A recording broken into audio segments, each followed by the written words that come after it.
Pemirsa, pihak keluarga Sultan Rifat Al-Fatih akan menggelar pertemuan dengan rekan-rekan kampus Universitas Brawijaya untuk menentukan upaya ke depan termasuk rencana pelaporan ke Polda Metro Jaya. Untuk selengkapnya kita bergabung dengan Fatih FH, ayah dari Sultan Rifat Al-Fatih. Selamat pagi, Pak Fatih. Ya, selamat pagi. Selamat pagi Pak Fatih, kami turut prihatin dan turut mendoakan kesembuhan Sultan Rifat. Semoga bisa segera pulih kembali ya Pak Fatih. Pak Fatih, bagaimana kondisi terkini Sultan Rifat? Ya, terima kasih Mbak Eva dan para pemirsa sekalian. Kondisi saat ini anak saya seperti tadi yang sudah ditampilkan memang masih sama Mbak. Artinya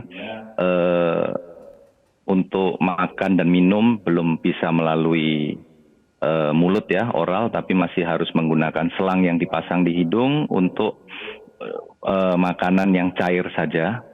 Itu sesuai dengan saran dokter gizi, karena anak saya sempat mengalami malnutrisi sehingga dari tinggi badan 182 dengan berat awal 69-70 sekarang tinggal 40 sekian saja Mbak. Karena ya itu salah satunya memang masa perawatannya memang cukup berat ya. Ditambah lagi sekarang juga untuk nafasnya juga masih di lubang yang di tenggorokan, sehingga dia juga belum bisa berbicara.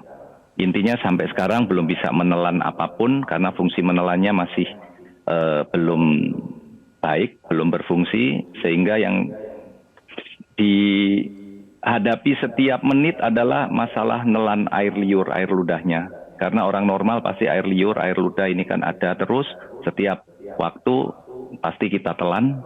Tapi anak saya tidak bisa menelan sehingga kalaupun harus tertelan pasti akan masuk ke dalam area paru-paru yang mengakibatkan lambat laun jadi terendam cairan air liurnya sendiri.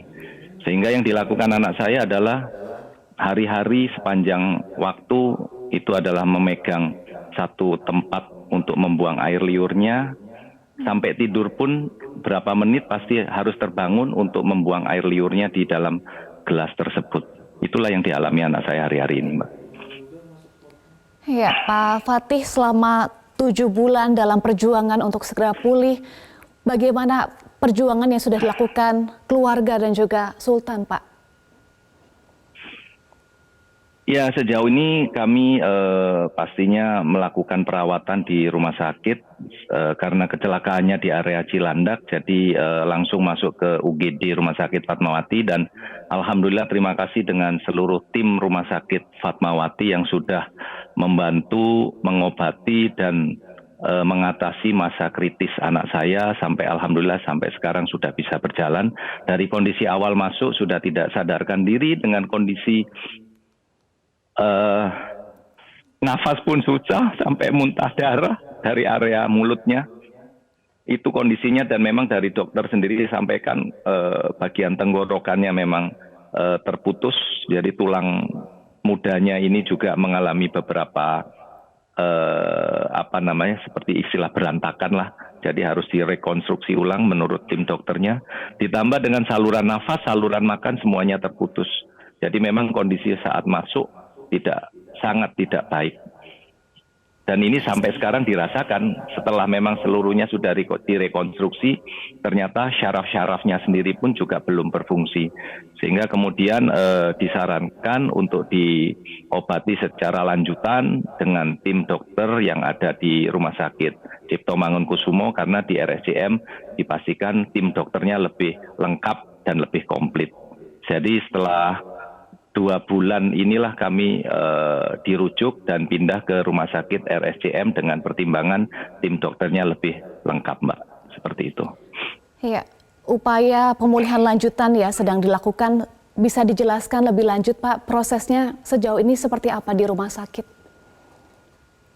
Ya, untuk di rumah sakit sendiri kami mengikuti instruksi dokter ya, dari dokter Ezi pastinya, untuk rajin kontrol dengan beberapa dokter terkait seperti dokter rehabilitasi, kemudian dokter ortopedi. Kenapa ke dokter ortopedi? Karena memang efek dari jeratan atau terjepret kabel fiber optik ini cukup parah Mbak, karena di bagian tulang belakang, di bagian leher ini pun juga jadi menonjol ke belakang. Sehingga anak saya sampai sekarang pun tidak bisa seperti halnya kita nengok ataupun gelengkan kepala. Jadi confirm bagian lehernya ini sudah kaku, jadi kalaupun mau tengok kiri, tengok kanan harus badannya yang bergerak. Untuk mendongak pun harus badannya yang harus digerakkan ke belakang. Untuk ke bawah pun sama. Ya karena memang lehernya sudah sangat kaku. Ya ini pastinya efek daripada jepretan kabel tersebut Mbak. Seperti itu. Iya. Baik Pak Fatih, kami mohon maaf untuk menggali kembali kondisinya, kronologi awalnya sebetulnya bagaimana Pak yang dialami oleh Sultan?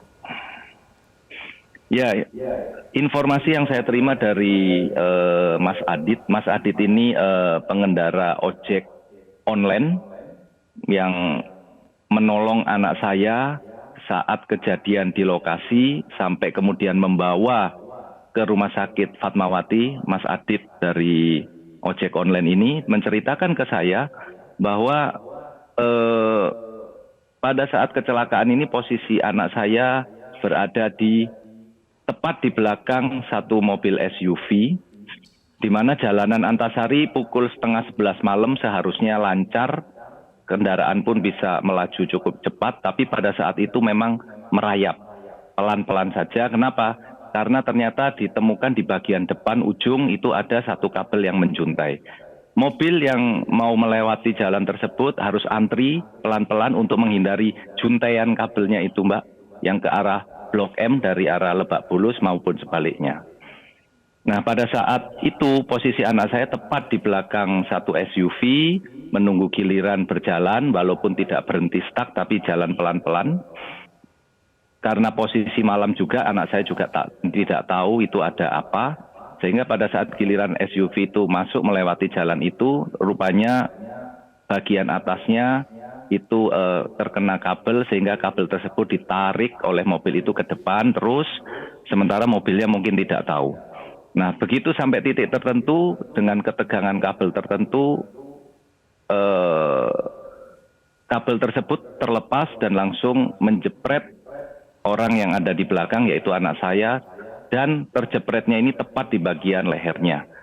Jadi anak saya ini sebenarnya terluka awal, anak saya pun cerita bahwa yang paling sakit yang dia rasa awalnya adalah jepretannya ini. Dia tidak tahu apa-apa, tiba-tiba langsung dapat satu hentakan yang hebat dari kabel itu. Kemudian kabel itu karena posisi motor juga berjalan, dia pun kaget sehingga gas motornya mungkin ketarik sehingga motornya naik standing ke atas dan dia ketinggalan di bagian belakang.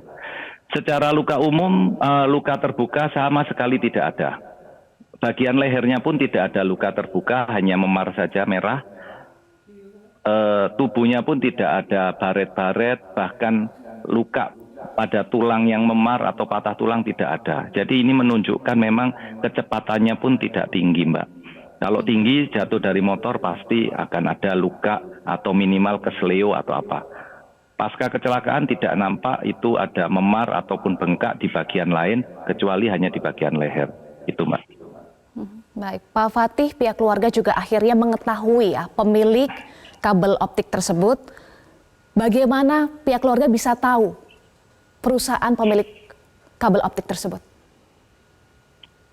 Iya Mbak, setelah kejadian memang kita coba fokus dulu dengan anak, tidak melakukan apapun karena anak saya juga masih kritis. Baru mungkin setelah beberapa bulan, lebih kurang 5 bulan sejak kejadian, saya coba ikhtiar mencari tahu karena desakan keluarga dan juga lingkungan sekitar, teman-teman anak saya juga ini harus dicoba cari tahu pemilik kabelnya siapa, sehingga saya sendiri yang melakukan investigasi dengan minta bantuan dari Kelurahan Cilandak Barat, Kecamatan Cilandak, kemudian dari Wali Kota Jakarta Selatan dengan berbekal foto dan juga video kecelakaan dalam artian lokasi, kemudian dari sosial media, kemudian yang lain-lain. Ya alhamdulillah dari beliau-beliau yang ada di Pemda Pemda Jakarta Selatan termasuk kecamatan dan kelurahan inilah yang memberikan informasi bahwa kabel tersebut diduga milik sebuah provider tersebut, sehingga kemudian saya tindak lanjut dengan membuat surat dan saya datangi kantornya yang ada di area Jakarta Pusat.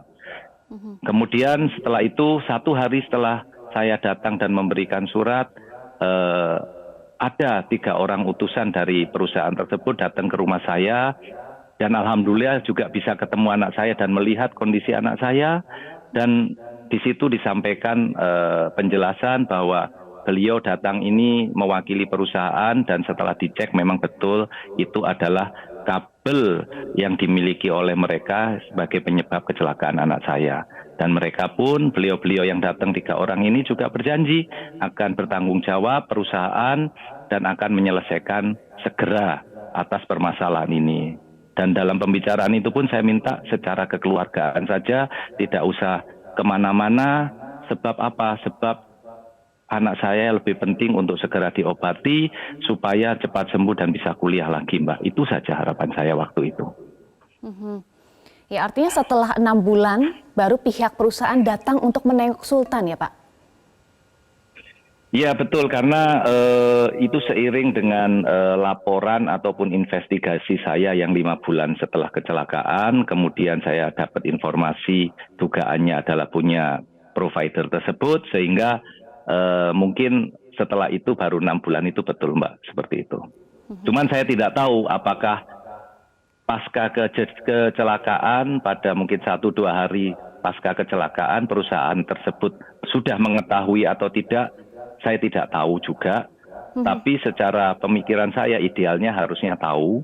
Kenapa, Mbak? Karena di lokasi kejadian itu ada kamera CCTV 3 kamera langsung, tidak main-main. Ada 3 kamera langsung di tiang tower di area situ. Baik. Yang kedua, kameranya tersebut juga pastinya bisa di playback. Kenapa? Karena 1 hari pasca kecelakaan ada teknisi perusahaan tersebut sudah perbaiki kabelnya, yang menjuntai itu sudah tidak ada lagi. Harusnya perusahaan tersebut juga secara SOP mungkin mengecek kenapa kabel saya kok menjuntai. Pasti CCTV-nya di playback. Dan di playback itu pasti juga bisa melihat anak saya jatuh di situ juga. Karena di sosial media beberapa menit setelah kejadian pun juga sudah ditampilkan dari Jakarta merekam itu ada kecelakaan yang disebabkan oleh kabel menjuntai itu. Seharusnya stakeholder semuanya pada hari kecelakaan pun harusnya tahu menurut saya, Mbak. Tapi karena baru viral sekarang, itu pun juga bukan pilihan saya, tapi pilihan dari perusahaan tersebut yang mengakibatkan ini jadi viral, Mbak. Iya, Pak Fatih, pihak perusahaan mengklaim sudah menyampaikan permintaan maaf, sudah menyampaikan akan bertanggung jawab sepenuhnya. Apakah pihak keluarga menerima permintaan maaf dan upaya yang dilakukan oleh pihak perusahaan, atau ada langkah lanjutan yang akan dilakukan oleh pihak keluarga? Pasti, Mbak, kalau soal permintaan maaf kita pasti terima, siapapun pasti kita terima maafnya. Tapi lebih penting lagi adalah action plan berikutnya dari minta maaf ini apa. Tulus tidaknya maaf ini bisa dibuktikan dengan tindak lanjut dari janji-janji yang sudah ada. Itu saja, Mbak. Artinya kalau disampaikan maaf pasti. Tapi yang penting sekarang bentuk tanggung jawabnya seperti apa, ini yang kami perlukan secepatnya. Yang penting lagi, ini bukan soal permainan. Ini anak saya masih sakit, masih belum bisa makan, masih belum bisa minum. Itu penting, belum bisa nafas normal. Hari ini pun saya tidur habis subuh karena anak saya mengalami sesak karena lendirnya terlalu banyak. Sehingga saya harus sedot-sedot lagi di bagian tenggorokannya. Belum lagi cairannya pun juga banyak masuk ke paru-paru. Jadi ini cuma soal waktu, Mbak. Bukan soal ini bisa dipanjangin. Mungkin nanti bisa proses sampai 5-6 bulan, 1 tahun. Boleh itu proses secara legal. Tapi buat saya, anak ini diobati lah.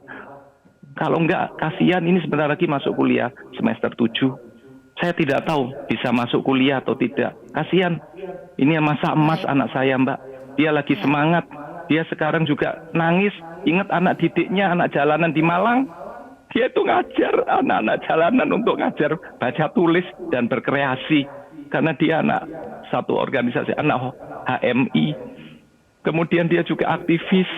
Kasihan Mbak anak ini, nangisnya itu inget anak-anaknya, anak-anak jalanan yang masih kecil-kecil itu Mbak itu. Baik, baik Pak Fatih, kami dan tentunya pemirsa juga mendoakan agar Sultan bisa segera pulih dan keluarga juga diberikan ketabahan, kesabaran ya Pak Fatih. Baik. Terima kasih Pak Fatih FH sudah bergabung bersama kami di Selamat Pagi Indonesia. Cara mudah mendapatkan informasi dengan satu sentuhan jari. Download Metro TV Extend.